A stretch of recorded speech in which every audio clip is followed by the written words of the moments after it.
Well, hello, curious soul. You've stumbled onto my channel, and I couldn't be happier. If you're new here, go ahead and subscribe. It's quick, painless, and helps me out more than you know. Be sure to share this video with your crew. And hey, tell me where in the world you're tuning in from. I read every single comment. Let's roll. For 8 months straight, every time I reached out to be intimate with my wife, I was met with a gentle refusal.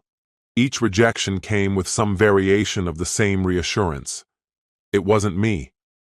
She insisted she simply hadn't been feeling like herself lately. She speculated it could be hormonal changes. Maybe the pressure from her job was wearing her down. She wasn't sure of the exact cause, but what she did know was that her desire had vanished. At first, I convinced myself to be patient. I reminded myself that all relationships go through fluctuations. Rough patches are part of marriage. So I stayed calm, gave her space, and focused on being supportive. But after 8 long months without progress, it became clear this wasn't temporary. This was our new normal. That's when I began to notice other unsettling changes. Her phone was practically glued to her hand. She'd smile at incoming texts, constantly typing back, and yet whenever I walked into the room, she'd quickly lock the screen. Even her wardrobe shifted.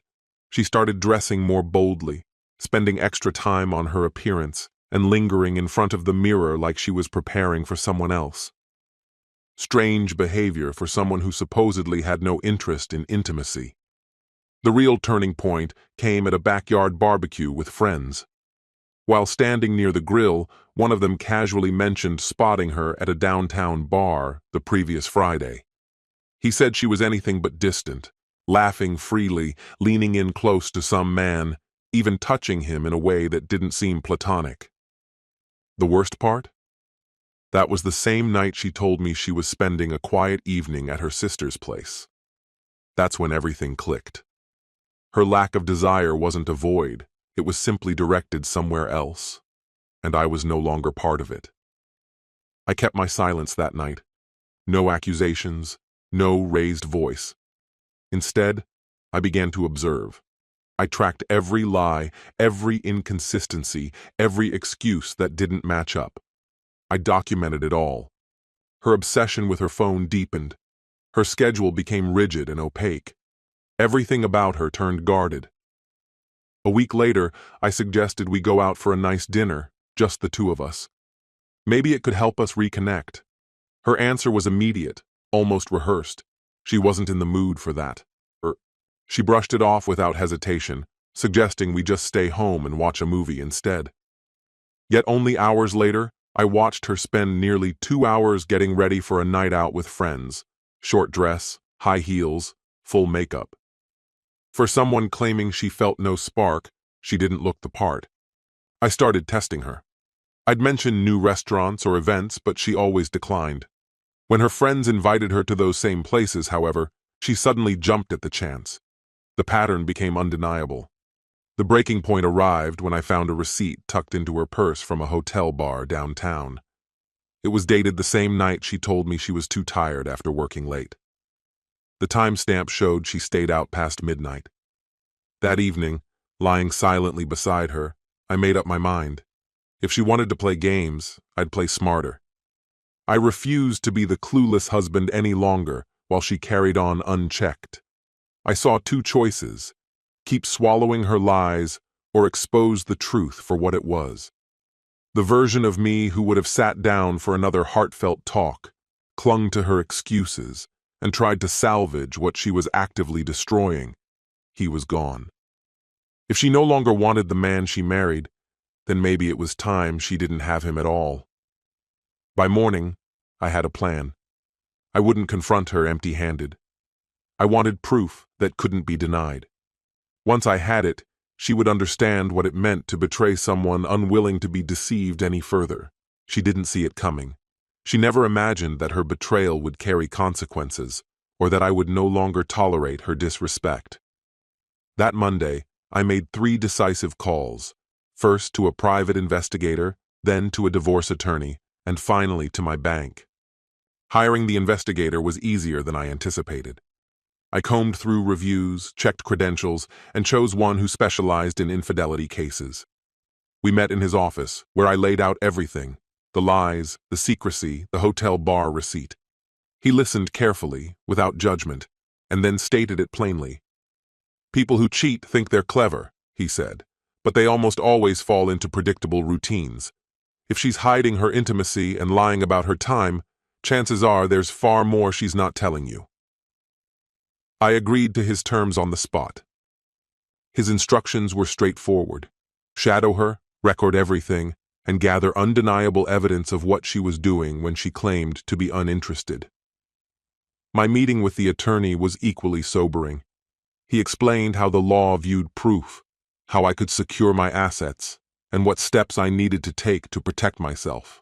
"If you're committed to this," he warned, "be methodical, collect documentation, safeguard your finances, don't let emotions drive you." His words struck me hard. That same day, I opened a new bank account, gradually redirected my paychecks there, and began securing my position. It wasn't about hiding money illegally, it was about being prepared. I took deliberate steps to shield myself from any financial surprises. Every essential document, bank records, insurance files, property titles, tax paperwork, had been meticulously duplicated and stored in a secure deposit box she knew nothing about. If this situation unraveled, I intended to be ready for whatever came next.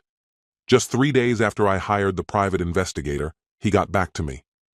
I had mentally prepared myself for bad news, but hearing it aloud still struck like a punch to the ribs. "She's not spending Fridays with her sister like she claims," he said. "In the last week alone, she's visited 3 different bars. She's never been alone. It's always the same man. Their behavior leaves no ambiguity. They're clearly more than casual friends." Then came the photographic proof. There she was, the same woman who claimed she had no interest in affection, pressed up against a man at a bar, dimly lit and unmistakably intimate. In one photo, his hand was settled on her thigh, familiar and bold. Another image captured her leaning close, whispering into his ear, while he grinned ear to ear. And that wasn't the worst of it. "She's been to his apartment twice this week as well," the investigator added. "She stayed for hours each time." He included time-stamped photos of her arrivals and departures. I stared at the screen in silence, like the ground had dropped out from beneath me. This was the same person who turned away when I leaned in for a goodnight kiss, who claimed emotional fatigue as the reason for her distance. But her energy wasn't missing. It had simply been redirected. My attorney had warned me early. Keep your head. Don't act on emotion. Strangely, rage didn't rise up. Instead, a sharp, focused calm settled over me. The clarity that comes when someone's lies come into sharp focus and they still believe you're blind to them. I didn't wait. I called the investigator immediately. "I want everything," I said. "Her call records, more photos, full surveillance. I need an hour-by-hour timeline." "It'll take another week or so," he told me, "but what I've got already is plenty strong for your case." While he widened the scope of the investigation, I kept everything at home exactly as it had been. I didn't deviate from routine. No questions, no confrontations, not a flicker of suspicion. When she said she was heading out with friends, I gave her the same relaxed smile and replied, "Enjoy yourself." But I already knew exactly who she'd be with, and where. The hardest moments were late at night, after she returned. She'd walk in like everything was normal, kick off her shoes, and recount some made-up night out with the girls. She spoke of movies they hadn't watched, and dinners that never happened, her voice full of rehearsed enthusiasm and forced laughter. At times, she'd pretend to be drained, conveniently citing stress as the reason she wasn't in the mood for closeness. I played my part just as I always had, warm, steady, supportive. "No problem. Get some sleep. We'll talk in the morning." But internally, I was tracking every word. Every fabricated story added another entry to the quiet record I was keeping. As the PI collected undeniable proof, I assembled the emotional dossier, lie after lie. 2 weeks in, the full extent was clear. The affair had been going on for at least 4 months. She had visited his apartment more than a dozen times. They'd gone out for meals, had drinks together, even spent a weekend away, an outing she'd masked as a professional event. The same woman who claimed she was too worn down to share intimacy with me was channeling time, attention, and affection into someone else, confident I'd never figure it out. She thought I was too trusting, too docile to question her. She misread me. Exactly 3 weeks after the investigation began, a thick manila envelope landed on my desk. Its contents exceeded my expectations. The investigator had gone above and beyond. Inside were photographs, meticulously organized reports of her movements, and even audio recordings of their public meetups. Each file was labeled with GPS data, timestamps, and annotations. The betrayal was laid out in cold, clinical detail. One image showed her entering his building at 2:07 p.m. on a Tuesday, on a day she had insisted she'd be working late. Another captured the two of them kissing inside his car, parked outside a trendy restaurant. But the most devastating of all was a picture of her checking into a hotel during what she had described as a business trip. And then, the final blow, a recorded conversation. The investigator had followed them to a quiet cafe and captured their exchange from a neighboring table. I put in my earbuds and hit play. Her voice sounded light and carefree, full of laughter. "He's got no idea," she said between chuckles. I told him I've completely lost interest in sex, and he just nodded, totally buying it. Doesn't ask questions anymore. It's actually kind of pathetic how understanding he is. Her companion laughed. "Seriously? He's not even a little suspicious with how often you're gone?" She scoffed. "Not a bit. I just say I'm with my sister or having a girls' night out." "He's way too trusting," the man replied. "Still trying to be the good guy, I guess?" "Exactly. He's so scared of looking controlling that he avoids bringing anything up." I paused the recording. My pulse was pounding. My hands had gone cold. The woman I had defended, supported, and stood beside wasn't just unfaithful. She was mocking me for being kind. I hadn't been a husband to her in a long time. I had become the punchline in a story she told someone else. I had become the central joke in her private performance. Still, I forced myself to keep listening. She continued, saying the most amusing part was how relentless he had been.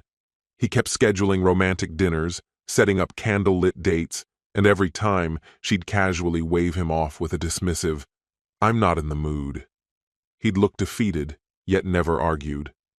She described it as perfect. Eventually, her lover pressed her for clarity. Did she intend to keep stringing him along forever? She laughed softly and said, "Honestly, I'll just tell him it's hormones or that I'm going through some emotional phase. Men never grasp that sort of thing anyway. If I frame it as medical or psychological, he won't push back." That's when I yanked the earbuds out. I couldn't take any more. This wasn't merely unfaithfulness. It was ridicule. She hadn't just betrayed me. She'd mocked both me and our marriage. The file I'd been sent laid everything bare, 4 months of duplicity meticulously chronicled. While she dismissed me at home, she was meeting him in secret 3 times a week. Sometimes it was minor, a quick lunch, a short visit to his apartment. Other times it stretched longer, nights disguised as business trips or family visits. None of it was spur of the moment.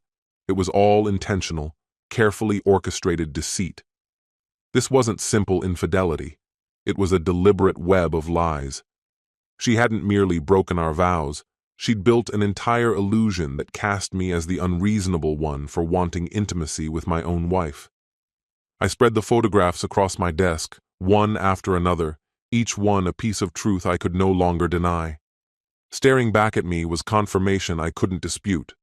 Her desire hadn't vanished. It had only been redirected to someone else entirely. My attorney had already warned me. Once you're certain, don't explode.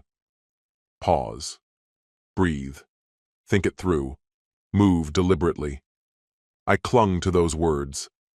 After reviewing it all again, I gathered the photos and documents, sealed them back in the envelope, and locked them away in my safe deposit box. Then I drove home, wearing my practiced mask of calm. When she asked about my afternoon, I told her it was uneventful. Later, when she casually mentioned another night out with her sister, I smiled and wished her well. But inside, everything had changed. The evidence was overwhelming. Images, recordings, a timeline dismantling every excuse she'd ever given. I'd already opened a separate account, retained a lawyer, and made sure every legal angle was covered. This wasn't just about gathering proof. I was securing my exit. She thought she was still in control of her little charade, unaware the balance had already shifted. That night, while she was gone, I sat alone and examined it all again. The photos, the transcripts, her voice replaying on that recording. I wanted every single piece etched into my memory before I made my move. In those pictures, she wasn't weary or unwell. She looked vibrant. She was smiling. She leaned close to him. She radiated happiness, as if burden-free. This wasn't a woman beaten down by stress or hormones. This was someone who had consciously invested her heart elsewhere, walking away from what we'd built. And soon, she would learn what it means for actions to have consequences, especially actions that betray someone who had loved her fully. For 8 months, I had been patient, the understanding husband, attributing her distance to exhaustion or pressure. But every man has his breaking point. Mine had come. I waited until Friday evening. She came back from yet another so-called girls' night, repeating the same performance. Tired sighs, rubbing her temple, muttering about how drained she felt. It was the opening I needed. "Hey," I said, settling into the chair across from her.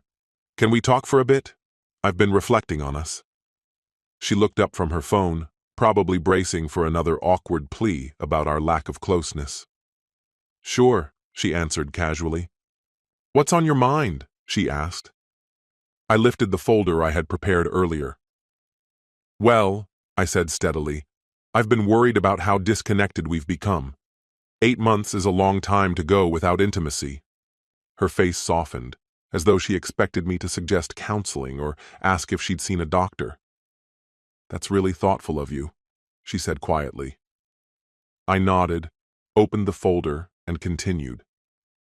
"I've done some digging," I told her, "and I found something interesting. Women who've truly lost interest don't usually spend 3 nights a week drinking with the same man." The color drained from her face. She froze but didn't speak. I placed the first photo on the table, her seated across from him, his hand over hers, both smiling. "This was last Tuesday," I said evenly. "You told me you were working late." She stared, lips slightly apart. "I can explain—" "No need," I interrupted, sliding out the next picture.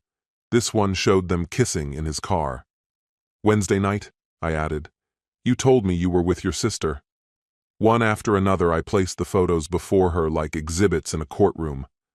Every image on the table struck like a blow against the web of lies she had so effortlessly spun. I watched the rhythm of her breath falter, composure unraveling before my eyes. "Where did you get these?" she asked finally, her voice strained and thin. "I brought in a private investigator about 3 weeks ago," I replied, my voice calm and controlled. "It seems women who claim no desire for physical affection usually don't end up in hotel rooms with men who aren't their spouses." I slid the hotel photo to the top of the pile. Her fingers trembled as they hovered above it. "But what truly caught my attention," I said, drawing my phone from my pocket, "was something captured outside a cafe near 5th. I hit play on the audio clip. Her laughter poured from the speaker, sharp and unmistakable. A cruel melody of mockery as she bragged about how effortlessly she had fooled me. She tore into my trust, called me a fool, and openly admitted to using my belief in her as cover to do whatever she pleased. Her face went ghostly. "You recorded me?" "No," I said flatly. "You did, loudly, in public. A complete stranger caught it all on video." I sat back, letting the silence wrap around us like a closing door. There was nowhere for her to run now. In that moment, she understood. I had seen everything, heard everything, and put the puzzle together piece by piece. The countless nights I'd spent blaming myself, She had turned them into a private comedy routine. "How long have you known?" she murmured, barely above a whisper. "Long enough," I said. "Long enough to speak to an attorney, realign my finances, and build a foundation she couldn't knock down. Long enough to steel myself before she could spin another falsehood." Tears began to trace paths down her face, but I didn't flinch. This wasn't guilt. It was the shock of exposure. "You've got it all wrong," she said, reaching for any lifeline. "It wasn't what it looked like. I didn't mean for it to happen. I was confused. About us." "Stop," I said, voice like stone. "Don't insult both of us." I'd heard the recordings, seen the photos, read the notes in her handwriting. There was no confusion, just clarity about her choices. She shifted tactics. "We can fix this. We'll get help. I'll end it with him, right now." A bitter smile almost surfaced. "This was never about him," I said. "It's about how you tore down what we had. You turned our marriage into a bad joke, and I was the punchline." I stood and calmly began returning the pictures to the folder. "You said intimacy wasn't your thing. Made me second-guess my own needs. You convinced me I was being selfish for wanting closeness.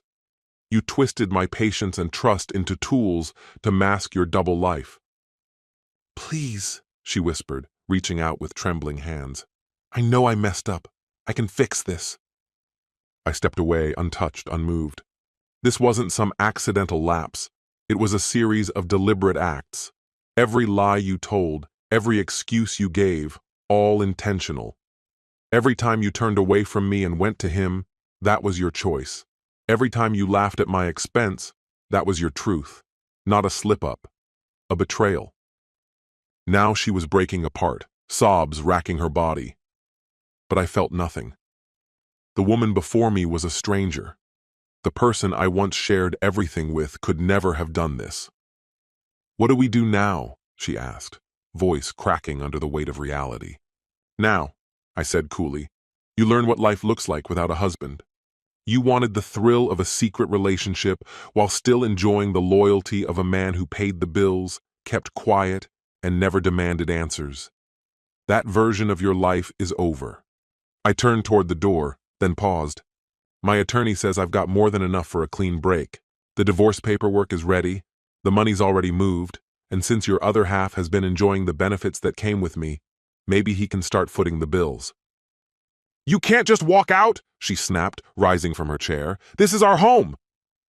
"No," I said without missing a beat. "It's mine. I bought it before we ever got married. My name is the only one on the deed. It's been verified. This house was never shared. You just lived in it." Her face twisted in disbelief, as if for the first time she was seeing the true imbalance. She'd assumed she held the upper hand, never realizing she was playing a different game. "I gave you everything," I said quietly. "My commitment, my grace, my unwavering support.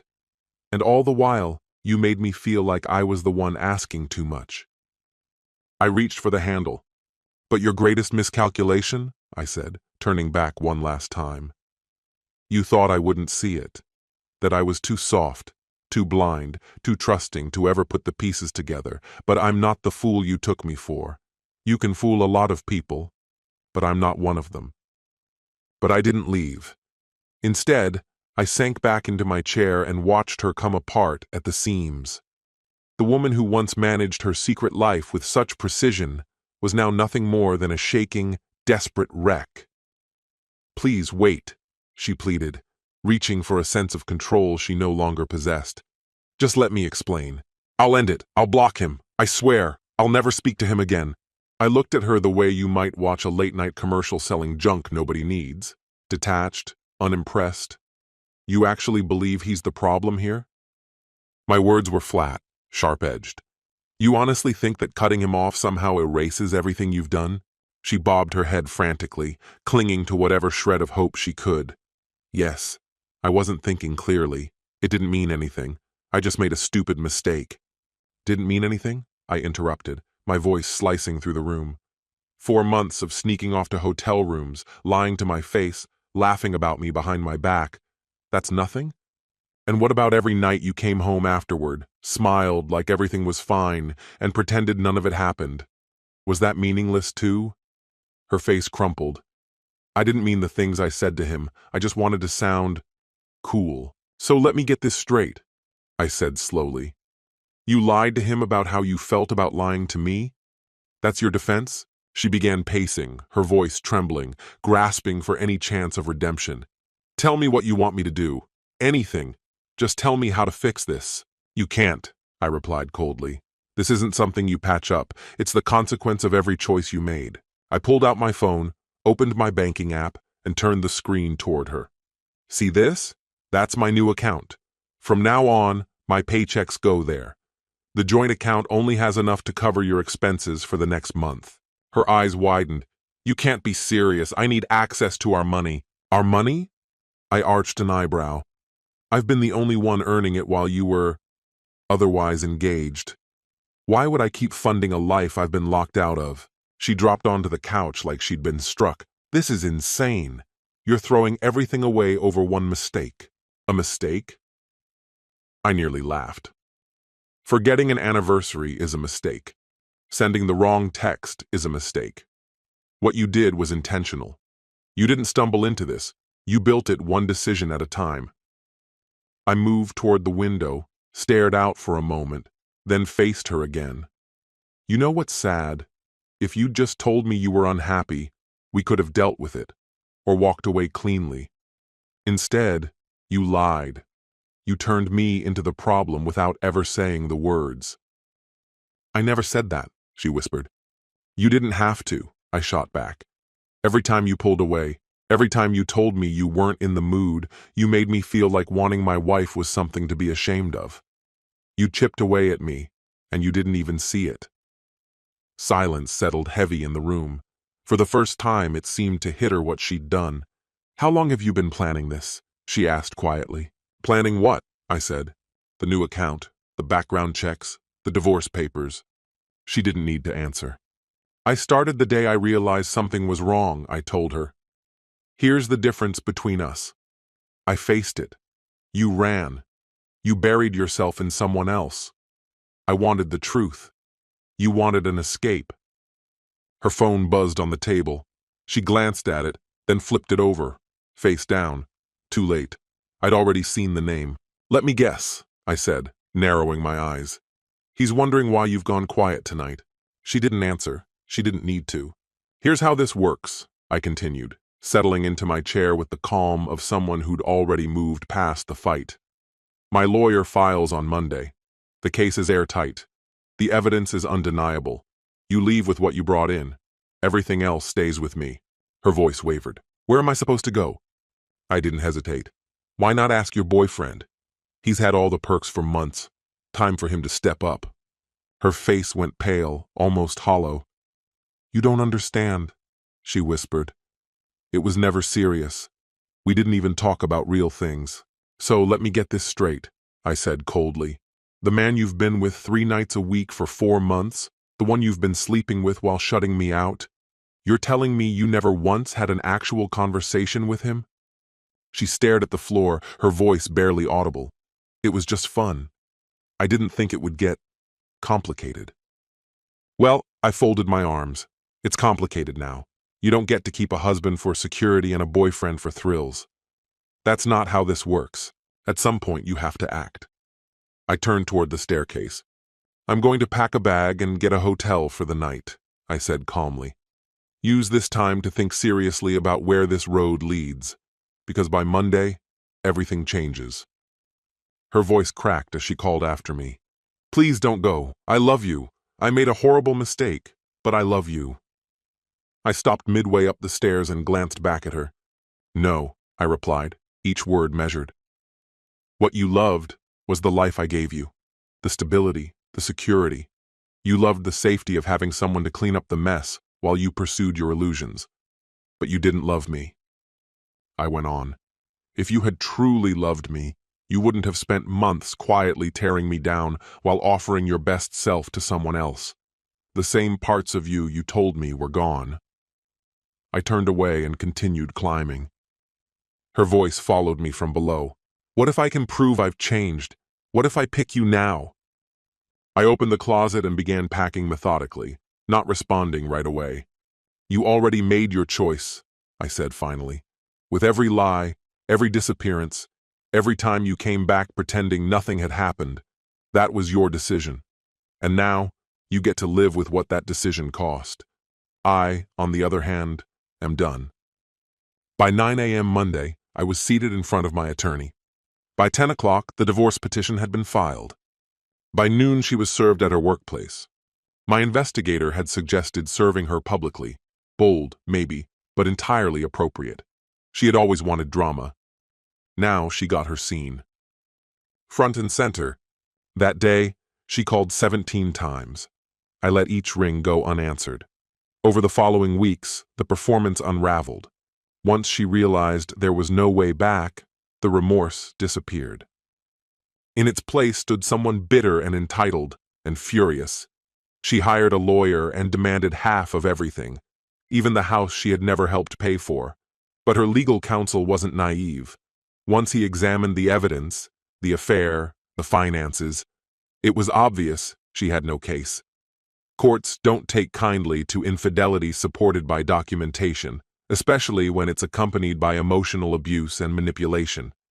The pivotal moment came during the temporary support hearing. She tried to present herself as abandoned and struggling. But once the judge heard audio of her mocking my loyalty and laughing at how easy I was to deceive, the request was denied immediately. Turns out, judges don't show much compassion for people who exploit love and then try to monetize the damage. As for the other guy, that didn't last. Less than 2 weeks after she got served, he vanished. Apparently, what excited him was the secrecy, not her. The moment she became emotionally available and demanding, he checked out. She made one last attempt, reaching out through friends we shared, claimed she'd changed, said she wanted to repair the wreckage. I didn't respond, but I made sure those mutual friends knew the truth, not to destroy her reputation, but to shield them from being used the way I had been. She wouldn't get the chance to deceive me again. 6 months later, the divorce was finalized. She walked away with her wardrobe and the car, still under financing. I kept the house, my retirement accounts, and most importantly, my peace. The outcome accurately reflected her contribution to our shared life, which had been zero. 3 months after the final decree, I saw her at a grocery store. She looked tired, nearly a different person. She called out to me, but I didn't stop. I had nothing left to say. Later, I heard she'd moved back in with her parents. Money was tight, work was unreliable. The fantasy she tried to live had finally collided with real life, and real life doesn't bend easily. Meanwhile, my life had shifted. I had peace. I had perspective. For the first time in years, my home actually felt like mine. No more decoding every sentence. No more tiptoeing around emotional traps. I had forgotten what it meant to simply breathe in my own space. 6 months after the divorce was finalized, I met someone new, sincere, balanced, no acts, no hidden motives. The difference was unmistakable. When she said she was tired, she meant it. When she said she had plans with friends, she actually did. And when she said she loved me, it came through. Not just in her words, but in how she treated me. Only then did I fully understand the depth of what I had endured. It wasn't only the betrayal, it was the gradual draining of trust, the emotional neglect, the mental gymnastics I had to perform just to justify staying. But I walked away with something valuable. Trust isn't a given, it's built, and when someone breaks it repeatedly, they lose the right to ask for more. People sometimes question whether I regret how firmly I ended it.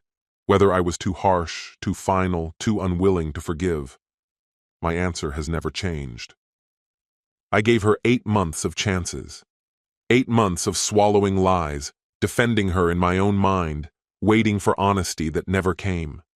She had every opportunity to end things with decency, to face the truth, to treat me with dignity. Instead, she chose betrayal. She chose deception. She chose to humiliate me. And in the end, she got exactly what she chose. She broke me by giving her heart to someone else. What we shared became a cruel joke she kept to herself, and I was the punchline everyone missed. So when she insisted she no longer felt any desire for closeness, I took her at her word by stepping out of her life altogether. She wanted the security of marriage while living as though she were single, but life doesn't bend to such contradictions. People have said my reaction was harsh, even ruthless. I see it differently. To me, it was about restoring equilibrium. She thought she held all the power, never realizing I'd been charting my own course from the beginning. In the end, she wound up with exactly what she appeared to crave: complete freedom, unbound by a partner. What she didn't foresee was that the stability she had relied on would vanish with the marriage she herself unraveled. She claimed to feel nothing, so I allowed myself to become nothing in her world. Looking back, leaving was the wisest and most freeing decision I could have made.